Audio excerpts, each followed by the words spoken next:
சுபாகுரு. இன்னைக்கு நான் பஜ்ஜி எப்படி செய்யறதுங்கிறத பற்றி உங்களுக்கு செஞ்சு காமிக்க போகிறேன். அதுக்கு வேணுன்ற பொருள் எல்லாம் எடுத்து வச்சுருக்கேன். நம்ம பஜ்ஜி வந்து வாழைக்காய், வெங்காயம், உருளைக்கிழங்கு, கத்திரிக்காய் எல்லாத்துலேயுமே பஜ்ஜி போடலாம். பஜ்ஜிக்கு தொட்டுக்கிறதுக்கு தேங்காய் சட்னிக்கு அதுக்குண்டானதெல்லாம் அங்கே எடுத்து வச்சுருக்கேன். இப்போ நம்ம முதல்ல இது எல்லாத்தையும் நறுக்கி சீவி எடுத்து வச்சுக்க போகிறோம். இப்போ இந்த வாழைக்காயை வந்து நம்ம சீவறதுக்கு இந்த மாதிரி ஒரு சீவறது ஒன்று எடுத்து வச்சுக்கலாம். வச்சுக்கிட்டு அதில் நம்ம பஜ்ஜிக்கு இப்படி சீவிக்கும்.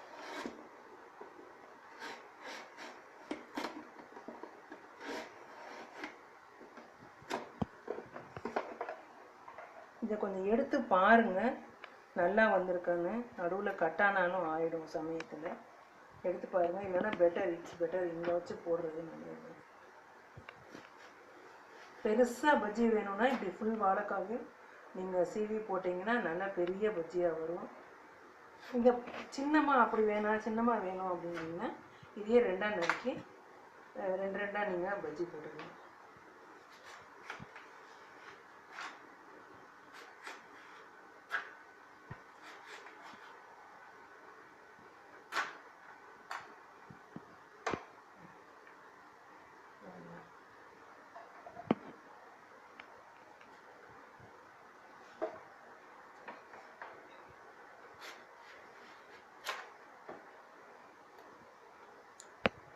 பாருங்க, அழகாக வந்திருக்கும் பஜ்ஜி. உங்களுக்கு செய்வதற்கு நல்லா போட்டுக்கணும் போதும். அடுத்தது நம்ம வந்து உருளைக்கிழங்க சீவிட்டுக்கிறோம்.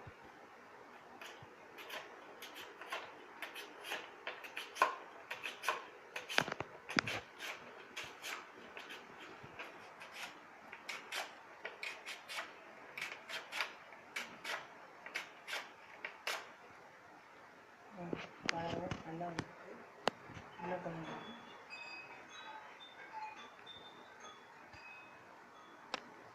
கத்திரிக்காயையும் உருளைக்கிழங்கையும் உங்களால் இப்படி சீவ முடியாது, அதை நறுக்கி தான் நல்லாயிருக்கும். கத்திரிக்காயை வந்து இந்த மாதிரி சீவனிங்கன்னா சரியாக வராது. கத்திரிக்காயில் உள்ள இந்த இதை மட்டும் எடுத்துட்டு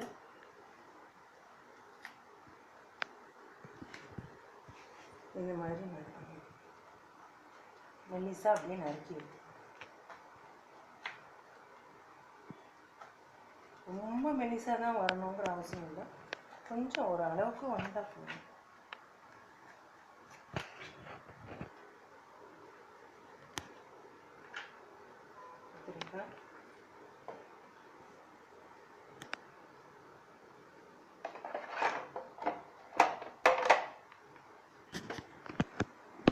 உருளைக்கிழங்கு வெங்காயத்தை வந்து எல்லாருமே இந்த வட்டத்தில் நறுக்கி போடுவாங்க. ஆனால் அது வந்து மாவில் முக்கிறப்போ உங்களுக்கு வந்து ஹோல்டே இருக்காது. அதனால இப்படி நறுக்குனீங்கன்னா இந்த இது இருக்கிறதுனால ஒரு சின்ன ஹோல்டு உங்களுக்கு கிடைக்கும். அதை பிடிச்சி போடுறதுக்கு ஈஸியாக இருக்கும். வெங்காயத்தை பொறுத்த வரைக்கும் கொஞ்சம் தடியாகவே நீங்கள் நறுக்கிக்கலாம், ரொம்ப மெலிசாக நறுக்கணுங்கிற அவசியம் இல்லை.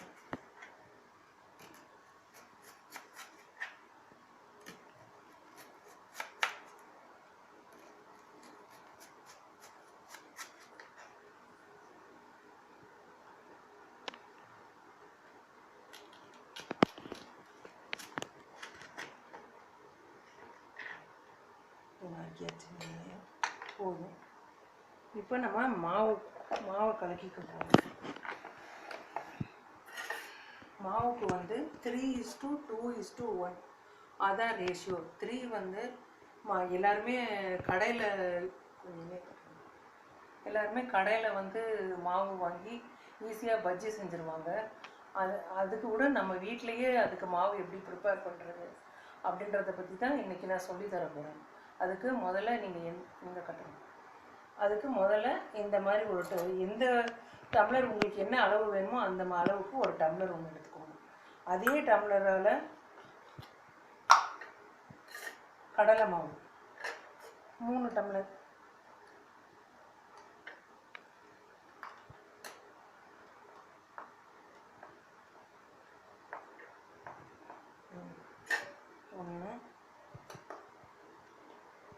எதால நீங்கள் வெண்ணெய் எடுக்கிறீங்களோ அதே அளவு 2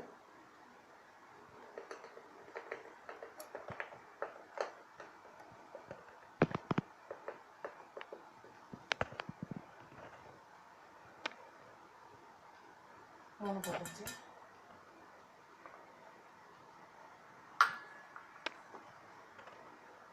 3 டம்ளர் கடலை மாவு,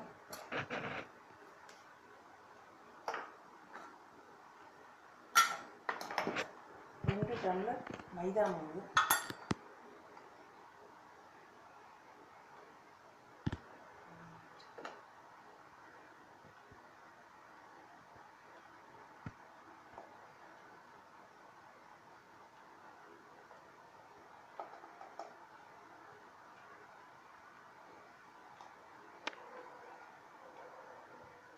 2 டம்ளர் மைதா மாவு,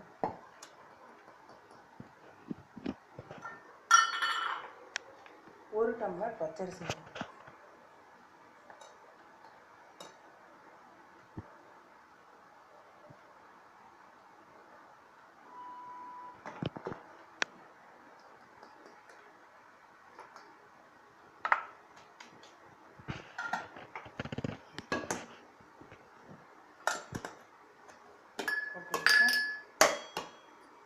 இப்போ வந்து இதுக்கு மிளகாத்தூள் ஒரு 3/4 ஸ்பூனுக்கு போட்டுருக்குறேன். காரம் இன்னும் தேவையாக இருக்கிறவங்களா இருந்தால் இன்னும் கொஞ்சம் காரம் போட்டுக்கோங்க.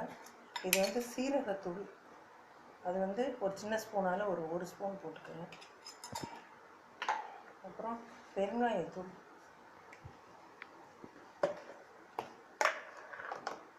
அதுவும் இந்த சின்ன ஸ்பூனால் ஒரு 1/2 ஸ்பூன்.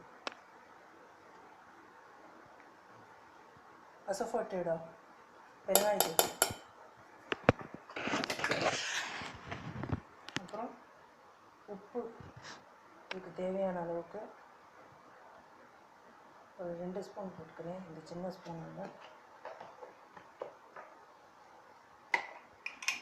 அப்புறம் கலர், கொஞ்சோண்டு கலர், சிகப்பு கலர்.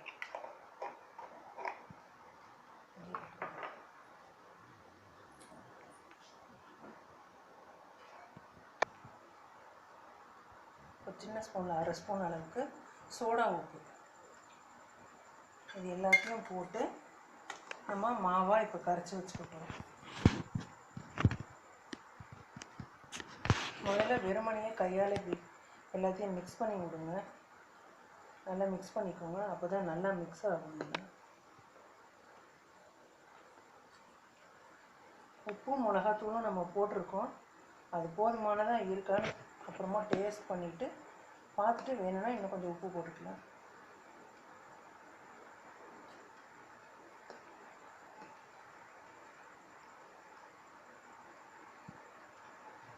கொஞ்சம் கொஞ்சமாக தண்ணி ஊற்றி கலக்குங்க.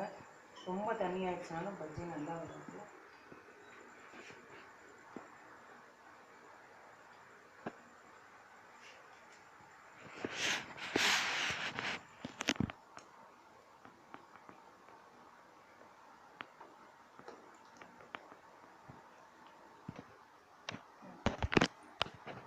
இப்போ எண்ணெய் ஒரு பக்கம் காஞ்சிட்ருக்கு, அதுக்குள்ளே நம்ம இப்போ என்ன பண்ண போகிறோம், சட்னிக்கு தாளிச்சுக்கணும்.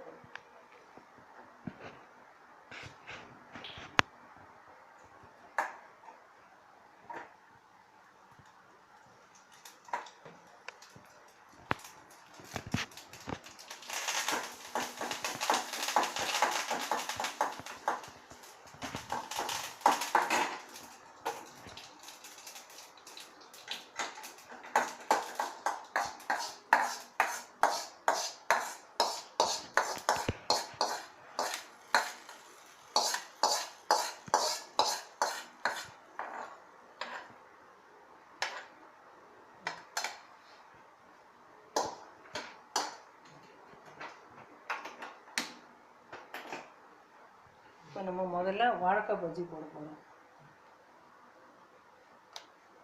நல்லா ஒட்டணும், மாவு நல்லா இதை போட்டு நல்லா இப்படி முக்கி எடுங்க.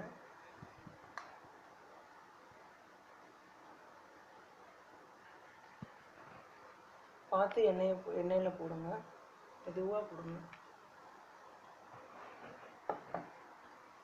டேஸ்ட்டே பண்ணி போட்டீங்க.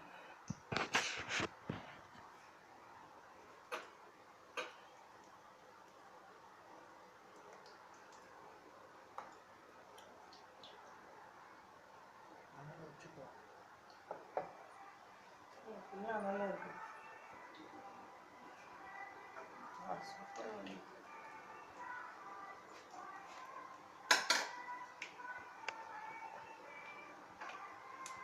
இந்த கரண்டி வச்சிருக்கேன். ரொம்ப சூப்பராக இருக்கு.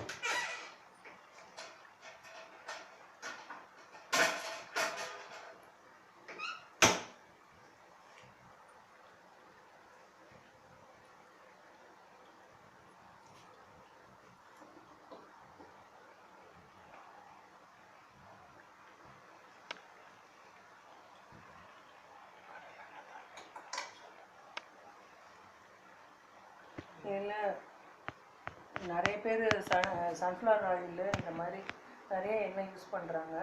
ஆனால் கடலெண்ணெய் நல்லெண்ணெய் யூஸ் பண்ணுறது தான் நம்ம பாரம்பரியமாக நம்ம யூஸ் பண்ணுற இது. அதுதான் உடம்புக்கும் ரொம்ப நல்லது.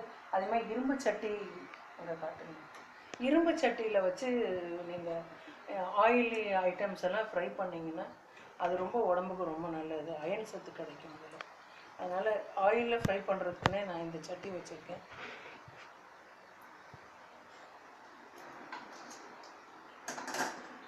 இப்படி வச்சுக்கோங்க. இது எண்ணெய் இப்போ இதில் அந்த நுரையெல்லாம் அடங்கிருச்சு. அப்போனா இந்த பஜ்ஜி வெந்துருச்சுன்னு அர்த்தம்.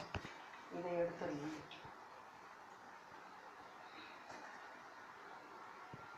பஜ்ஜி போடுறது ரொம்ப பெரிய வேலைன்னு நிறைய பேர் நினைப்பாங்க.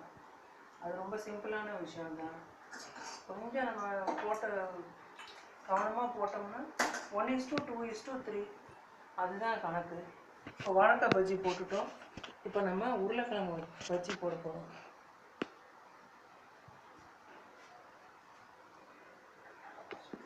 எண்ணெய் ரொம்ப சுட்டுருக்கு. அப்போனா கொஞ்சம் தீயை குறைச்சி வச்சுக்கோங்க. அடுப்பு கொஞ்சம் சிம் பண்ணிக்கோங்க. இல்லைன்னா வாழைக்காய் பஜ்ஜி தீஞ்சு போயிடும்.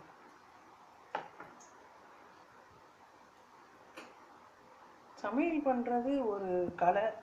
அதை நம்ம ரொம்ப பெரிய பிரம்மாண்டமாக நம்ம யோசிச்சுக்கிட்டோம்னா தான் அது ரொம்ப பெரிய விஷயமா தெரியும். சமையல் பண்ணுறது ரொம்ப ஒரு நம்ம மனசுக்கு பிடிச்சி நல்லா வச்சுக்கோங்க. ஏதாவது பாட்டை வச்சுக்கோங்க. நல்லா மியூசிக் கேட்டுக்கிட்டே அப்படியே ஒரு நல்லா செஞ்சீங்கன்னா அப்படியே உங்களுக்கே சமைக்கிறதுக்கு ரொம்ப ஆசையாக இருக்கும்.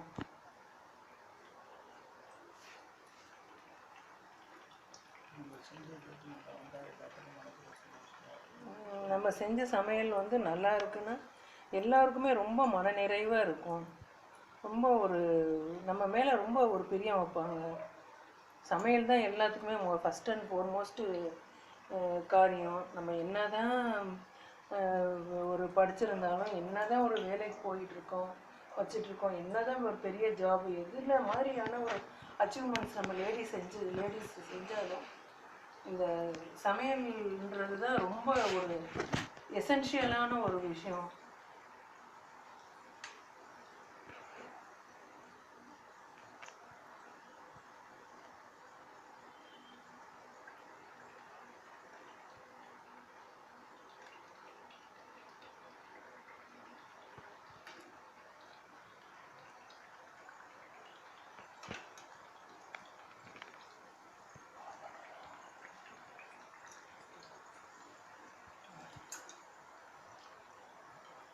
நுரை அடங்கிருச்சு. இதுலேயும் பாருங்கள் பஜ்ஜி ரெடி ஆயிடுச்சு.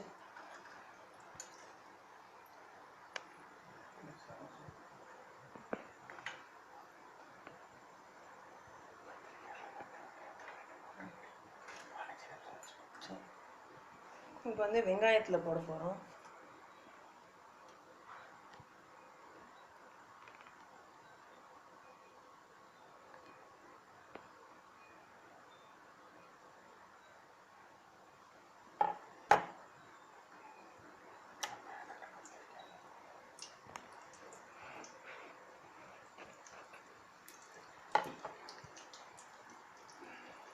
வெங்காயம் அப்புறம் ஒரு 2 கத்திரிக்காய் போடணும்.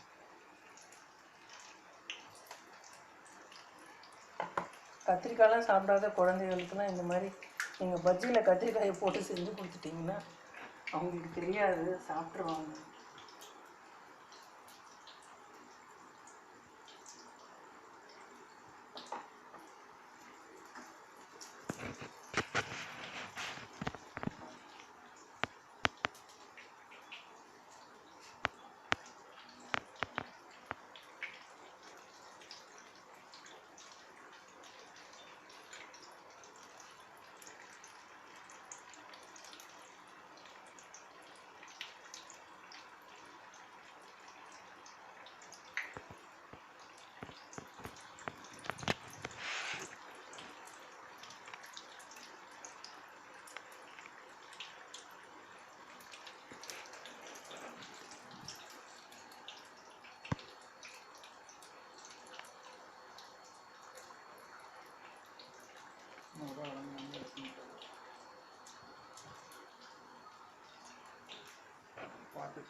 நுர அடங்கின உடனே இல்லைங்க, கொஞ்சம் பொறுமை தேவை.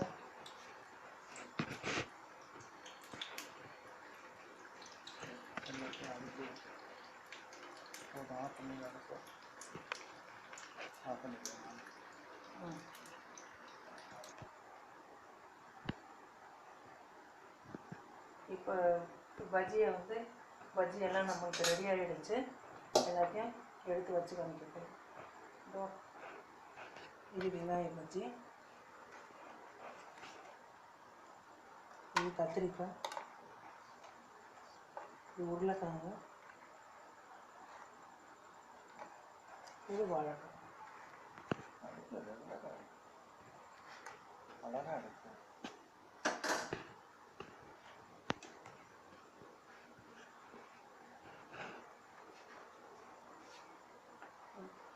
சட்னி.